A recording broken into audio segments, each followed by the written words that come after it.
So today I'm doing another review video of Kayla Itsines Bikini Body 12-week program.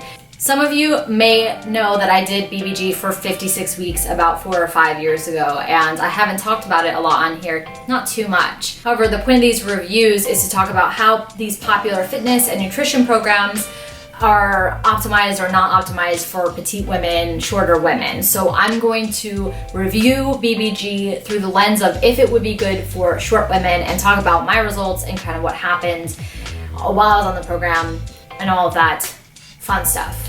Now, this is not a review to bash the program. I really respect Kayla Itsines. I think her and her husband are amazing business people, and this is more just to help you guys because I want to give you an honest review of kind of what's out there right now. So in case you don't know what BBG is, basically this is a program created by Kayla Itsines. She's Australian. She's a trainer in Australia, and it is a 12-week guide that can be done at home or the gym, requires some minimal equipment, but it's mostly body weight exercises. And it's all very high intensity workouts, kind of like HIIT training, meant to help get this transformation really quickly. Now, today there's a lot of different versions of it. There's multiple guides. There's the Sweat app she has, which has all of these other types of programs like power and yoga and everything, but I'm just talking about the original Bikini Body Guide, BBG 1.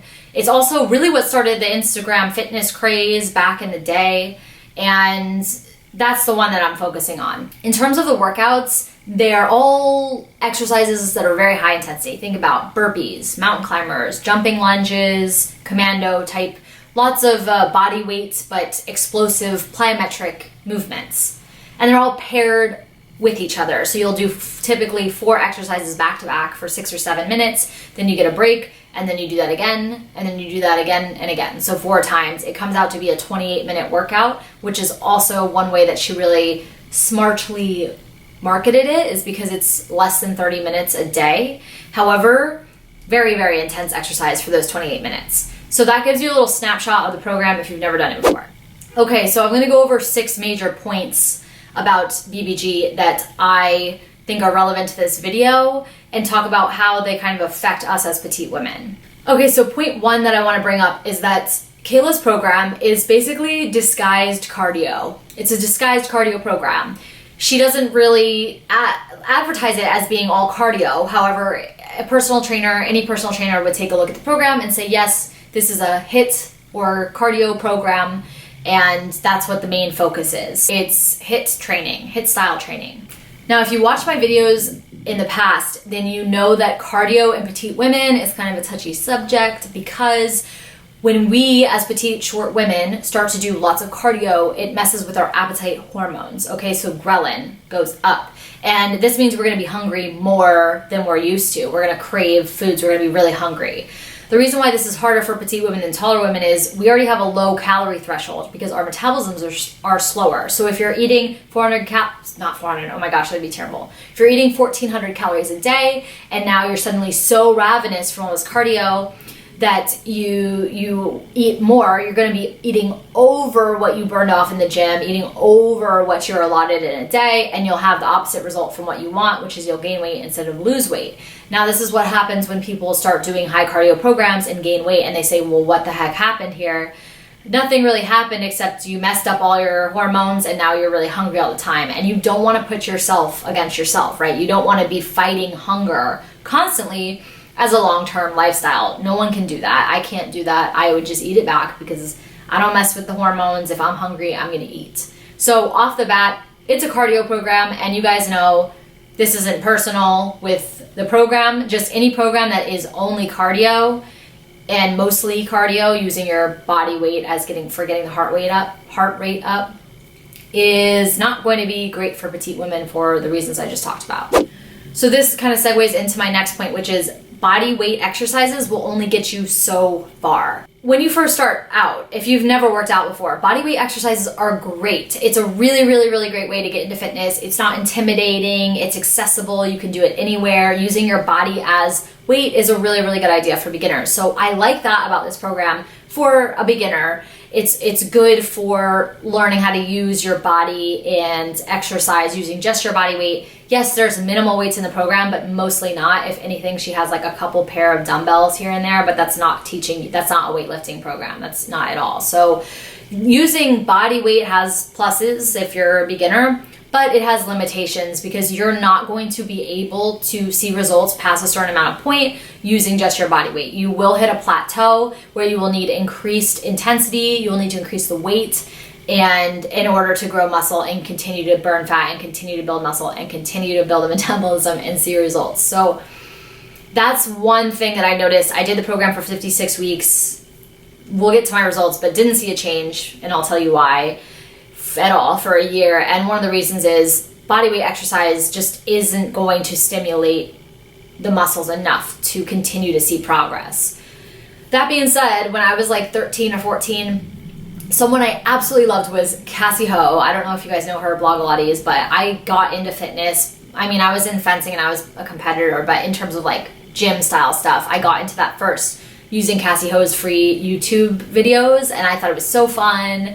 I love doing them. But that being said, also, they really, really have a limitation. You're not going to get the body you want just using your body weight. You're going to need to learn how to lift weights and really, really to build that lean muscle. So the third thing I want to bring up is about cardio again. So her program's not just a cardio program, it's a high intensity interval training cardio program, also known as HIIT.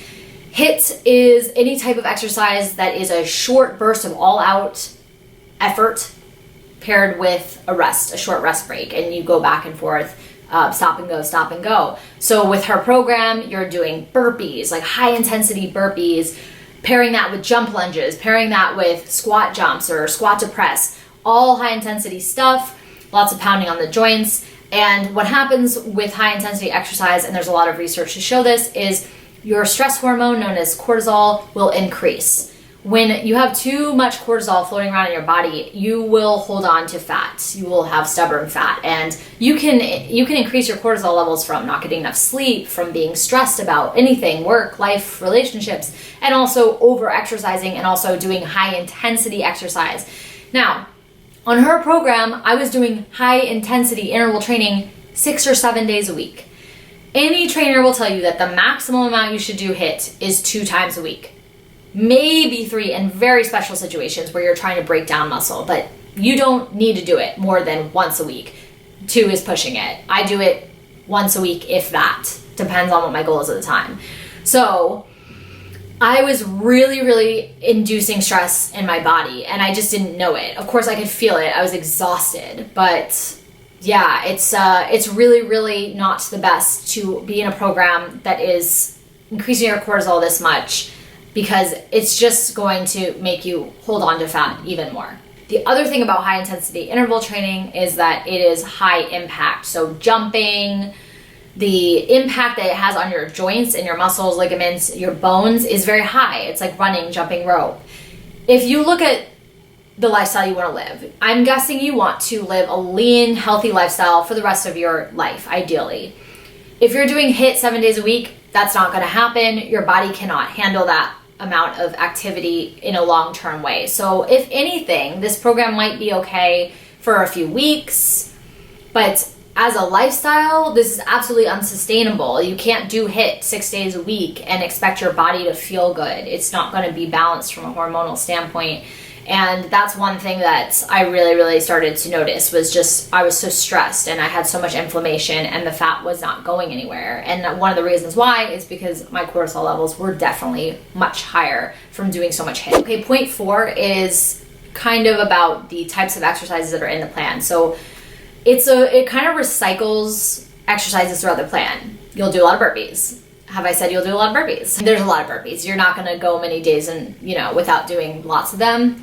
It just kind of got repetitive and monotonous. And because there's nothing teaching you form or telling you what muscles you're working or really like keeping you in a learning stage, I just kind of got bored of the workouts. I felt like it was limited. They were just recycling the same ones after a while, especially doing it a year. There was no new exercises after the first few months. It was just that for a year. And that's also not going to help you grow as a person or grow muscle, because you do need to add new things into your regimen. You do need to continue to stimulate the muscles. So that's just something I hear too, is a lot of people do it for a while and then realize, oh, it's going to be like this forever. There's no other like next level. And that's okay. She has lots, by the way, lots of programs now. So it could be really different now. But back then, and I did the guide and then I moved into the app. So I did the guide and then I did the sweat app for the rest of the year. And even with the online workouts, there wasn't much variation. Okay, I have a bone to pick with the name.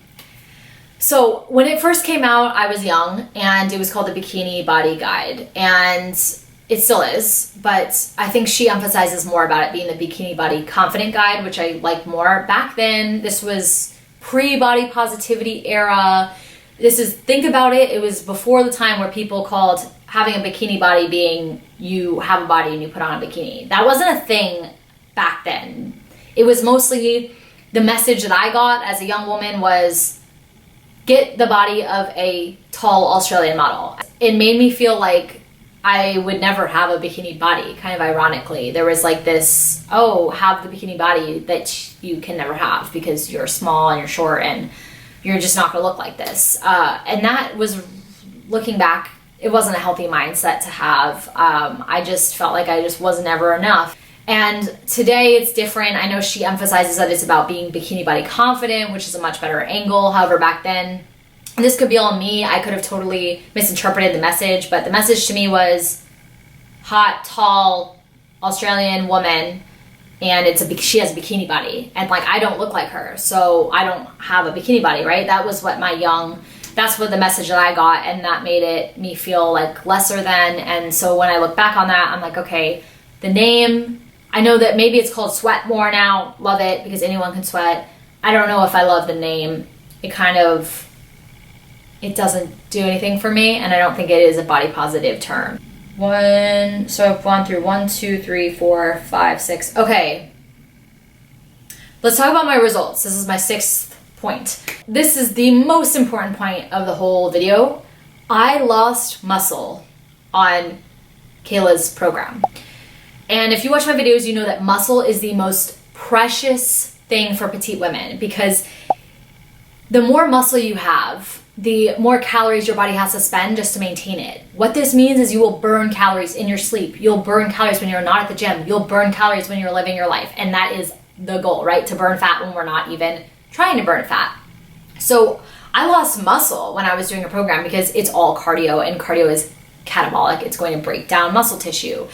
I had no idea that it was doing this to me because I just didn't, I wasn't a trainer yet. I didn't understand these concepts of building and losing muscle. I just thought that the way you get in shape was you did cardio and dieted, and trust me, it's the worst way to go about this. And that's how I went about it. If you know me, you know I went down that road for many years. So I actually lost muscle pretty much everywhere except for my legs. And the reason why is because it was all plyometrics, which is leg work. So you're jumping 7 days a week. You're doing long jumps, vertical jumps, jump lunges. This is going to cause your legs to retain the muscle and grow the muscle. So you can imagine I wasn't super happy when I ended up looking I didn't lose fat, I didn't look toned, but I had lost muscle mass and I had big legs still. And that was very frustrating for me. I can tell you right now, I can remember that mindset of just being like, I work out so much, I work so hard. Why did this happen? Why does it look like this? And the fact that you would lose muscle on a program is a big concern to me, because most programs, I believe, should be built around building muscle today, because that's what's going to make us healthiest, that's what's going to boost our metabolism. But through the lens of petite women specifically, muscle is very important. It is the most important thing for you as a petite woman because it will increase your metabolism. We already have slower metabolisms. So my results on the plan, and again, this isn't to shame the plan, this is literally just my honest opinion. I make these videos for you to help you, so I'm always going to be honest. I'm not afraid of anything here, but I do also want to caveat that there is a time and a place for this program for the right population. Like I said, beginners, taller people can probably handle it. Not that we can't handle it, just that it's a lot of cardio, and we've been over this. So all in all, not my favorite program. I did do it for a year. I wouldn't take it back or anything. I learned a lot about my body. And if you love it and you're doing it currently, this is not to say that you should stop and ditch this program. Do what you love. Do what you love. But if you were thinking about doing this program, look into your options. Look at how you could maybe learn to lift weights if you really want to do this program. In addition, maybe check out, I don't know what else she has, but I would just say, or join my program. Shameless plug. I would just say that from personal experience, and also now as a professional looking back at the programming of the actual workouts and everything, it's really, really meant to break down fat and muscle, but for a shorter person, it's mostly just going to break down your muscle. And that's where I'm coming from with this. So you guys, if you found this video helpful, please give it a like and subscribe for more content tailored to petite women. And if there's anyone you want to see me review, program, what I eat in a day or whatever, obviously I am a certified personal trainer and certified nutritionist, so I would love to review them for you through the lens of Short Girl Gang. And other than that, thank you guys for being here, and I will see you next Monday. Have a great rest of your week. Bye.